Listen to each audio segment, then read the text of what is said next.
to my channel. So for today's sexy black smoky eye, we're going to start off the look by filling in the brows using Anastasia Beverly Hills Dip Brow in medium brown. Danielle likes quite a full and strong brow, and she already has pretty good brows anyway, but she wants them even stronger, so I'm just going to fill them in nicely for her. Just going to turn my phone sounds off. Okay, so once I filled those in, I'm just going to prime the eyes using my MAC Select Cover Up concealer, and this is just a good all-round concealer. It's quite thick, so I tend not to use it under the eyes. I just use it on the top portion of the eye because it can crease quite a bit. So yeah, I'm just going to carve out under the brow using my MAC 252. Really nice flat brush. It's really nice to get under the brows. And once I've applied that all over the eyelids, I'm going to blend that in with a little sponge. These primers, they just really help to get rid of any redness or discoloration on the eyes, and they help the eyeshadow last longer. So once I've smoothed all that out, I'm just going to set it with some powder, and then I'm going to go in with my Huda Beauty Desert Dusk eyeshadow palette and go in with a matte orange shade. This is called Blazing, and I'm just going to apply that with a large fluffy crease brush liberally all over the eye. This is going to be our first transition colour, so we want it to be quite high up, quite blown out, and then we're going to go in with Amber, which is just a slightly darker, richer, more burnt orange. Take that closer into the crease with a slightly smaller brush. I'm going at like 1,000 miles an hour to sped that up for you guys. Because rather than cut out loads of the footage, I thought I would just speed it up. So with smoky eyes, I tend to find that they do look complete and utter mess until you get to the end. So as they say, it looks worse before it gets better. I'm just going to highlight under the brow bone and in the inner corners with my new Makeup Forever highlighter. I don't know the name, I'll leave it in the description box. It's really, really pretty. Very golden, but super, super pigmented. You can't see it here so much, but in real life it's really nice. So I just wanted to pop that down quickly before I carry on blending. Now I'm going to go with my dark brown. I think it's called Oud. I can't really pronounce this word. I'm not sure how it's supposed to be said. It's just a matte dark brown. I'm going to place this even tighter into the crease with an even smaller brush. So I've got three transition shades. I've got the lighter, more vibrant of the orange, then the more burnt, darker orange, and now the brown is going to act as like the main transition shade between the black and the orange. So it's kind of not a massive step of colour.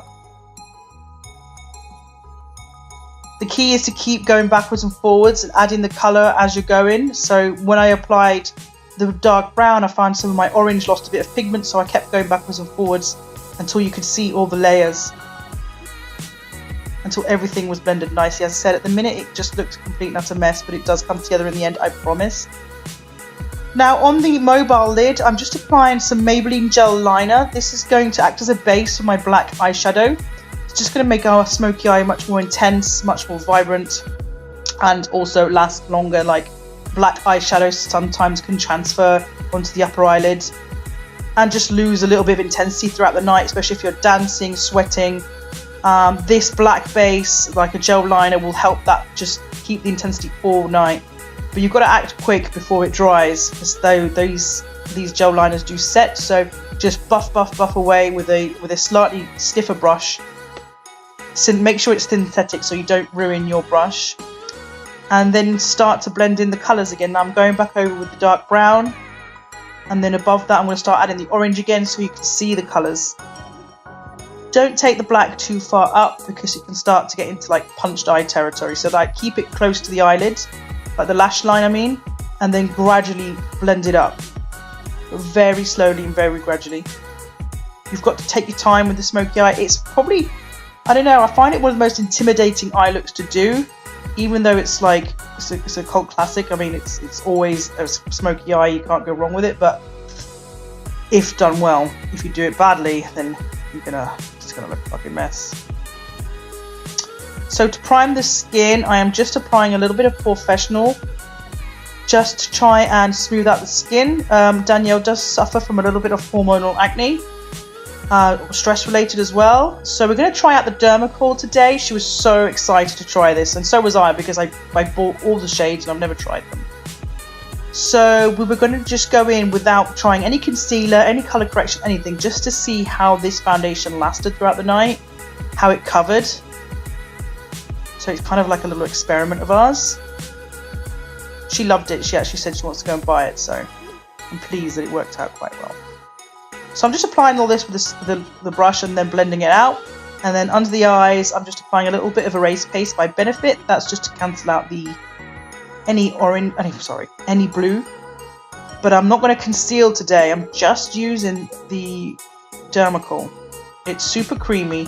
I think it'd be quite heavy for everyday use, especially if you've got like acne prone skin or like problematic skin. I think it's quite I don't know, it might be, it's not great for everyday use, but I think like Danielle's going out on a special night out tonight. I think it was really good to have that coverage. So yeah, it's a great thing to have in your kit, and it's good to cover up tattoos as well like that, but it does transfer like crazy. So if someone's super oily, I don't recommend this. And you really do have to set it no matter what your skin type. So yeah, to set that, I'm going to use the Chanel Universal Powder. It's a really nice powder. I find it doesn't add lots of texture to the skin and just sets makeup beautifully. And you get loads and loads in this pot. I mean, it might seem expensive, like it's like 45 euros, but you do get a lot.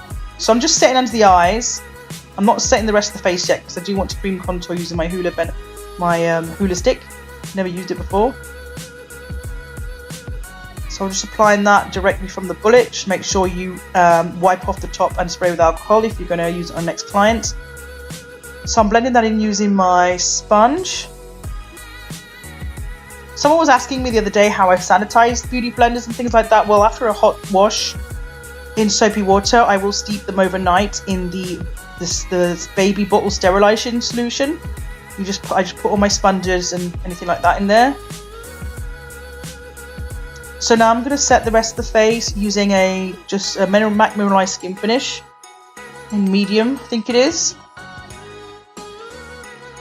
Just anywhere that I hadn't set already with the Universal Powder.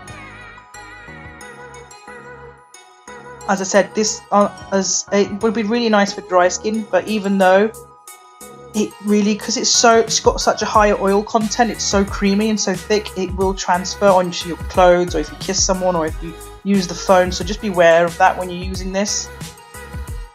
It does look really beautiful on the skin. So I'm just going to bronze using a little bit of Hoola, just to give her a little bit more colour, because so high coverage kind of covered up any natural colour that she may have. I'm going to contour using the Anastasia Beverly Hills Contour Kit. I always use this, and until I run out, I'm always going to use it, because there's no point me going out and buying another one just to test it. Like, this one works perfect pretty much on every skin tone. Obviously for darker skin tones, I tend to use things like a darker mineralized skin finish, like deep dark or something like that. Just going to go down the sides of the nose just to give a little bit of definition. And on the forehead, cheekbones, under the chin, under the jawline. And now I'm going to go in with a clean fluffy brush and just blend everything together, make sure there's no harsh edges. For blush, I wanted to keep it quite neutral. I didn't want to go anything too crazy and fit in with the colours of the smoky eye. So we're using Warm Soul by MAC, one of my favourites. For highlight, I'm just using... Oof, I can't remember actually. Oh, it's my new one. I got it from MAC. It's Superb. Yeah, it's quite nice actually. I think it's a mineralized one. It's kind of like soft and gentle, but a little bit deeper. So I'm just going to apply that on the cheekbones and then on the cupid's bow, the usual places.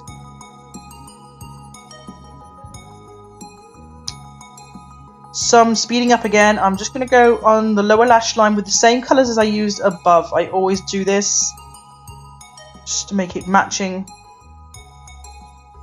So I'm going in with the lighter orange, the darker orange, and then the brown and the black.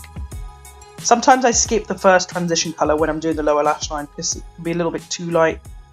And we don't have as much space to work with under there, so there's no point putting 4 eyeshadows when we could 3 will just be as good. So I think I've just skipped the first one and went in straight in with the burnt orange and then the brown and black. You do want to make sure it's blended nicely, so when you apply the black close to the lash line, like I'm doing here, just popping my brush in so it doesn't fall, I don't have any fallout. Just go in with your fluffier brush that you applied the burnt orange with and blend out that lower lash line. See if I'm doing that now. Danielle was hungry, so I gave her some of my kids. Poor girl hadn't eaten all day. For lashes, I'm just going to use my VV's Collection lashes and apply that with some duo glue. Best glue. And the lashes are really pretty too. They're about €1 a pair. I'll leave a link in the description box in case you're interested. I'm just going to line the upper lash line now with some Maybelline gel liner. It just helps darken that lash line up and cover up any glue. And for lips, we are using her lipstick. I think it's a melted matte. I'm not sure. I've never used this lipstick before, but it's a Too Faced one, I think. She wanted a really nude lip, so. Oh, before we get to that, I am just lining the waterline with some black eyeliner. The Makeup Forever one. It's really good, really black. It's waterproof too. So important to line the waterline if you're doing a smoky eye. And we're just going to tight line a little bit on top as well. Did not like that. Make sure your pencil is nice and sharp if you're doing that. So yeah, the melted matte on the lips, nice nude lip with that bold smoky eye, and that is pretty much the end of the video. Please like and subscribe if you like this video and leave a comment down below. Thanks for watching, bye bye.